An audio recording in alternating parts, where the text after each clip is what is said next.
18 months have gone by, the banking system was bust, it still remains bust, and it needs to be mended. And the sticky plaster approach which has been adopted isn't working, and there's confusion still. The clarity is there for people to acknowledge if they want to put on clear lenses under their eyes. And the clarity is as follows. The 77 billion of bad loans from property loans across the banking sector, that amount of money is never going to be collected. And the state, the government has tried to make us believe that only 23 billion needs to be written down and that 54 billion will be collected. That's not the case. Every person who has any experience whatsoever in this area knows that the most that can be collected from this 77 billion is 37 billion.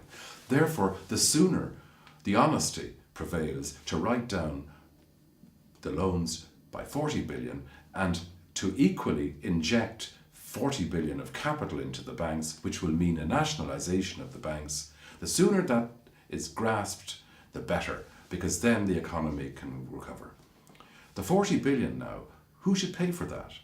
It should be split between the state, 20 billion, and the bondholders in the banks, 20 billion. Why the bondholders in the banks? Because they invested and supported the banks in the business that led to this awful lending.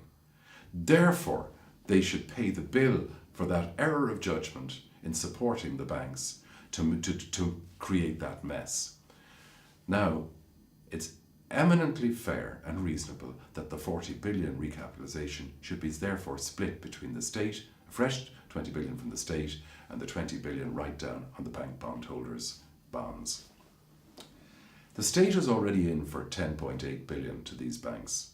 If we put in the further 20 billion under this proposal immediately, that gives us a total of 30.8 billion. But we'll get that back in full.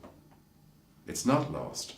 We get it back because we'll own 95%, if not more, of the banking sector. We will have charge of the banking sector and ensure that it's properly directed and properly managed. The banking sector makes profits, annual profits of about 6 to 7 billion a year. Normally, that's their operational profits. And it's supported even by the recent results of Allied Irish Banks, which said that their operating profit was 2.95 billion, even in a very bad economic year.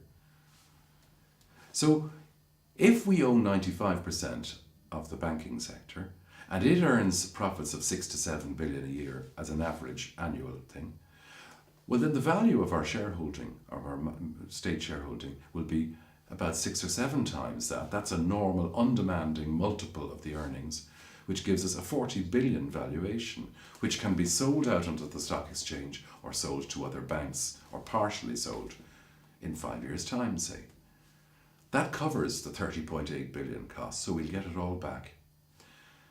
And we'll have the benefit of a better capitalised and better managed banking system in the meantime, which will be collecting those bad property loans at the truly collectible amount of 37 billion, thereby creating cash as they get on with the work of recoveries and realisations at those realistic levels.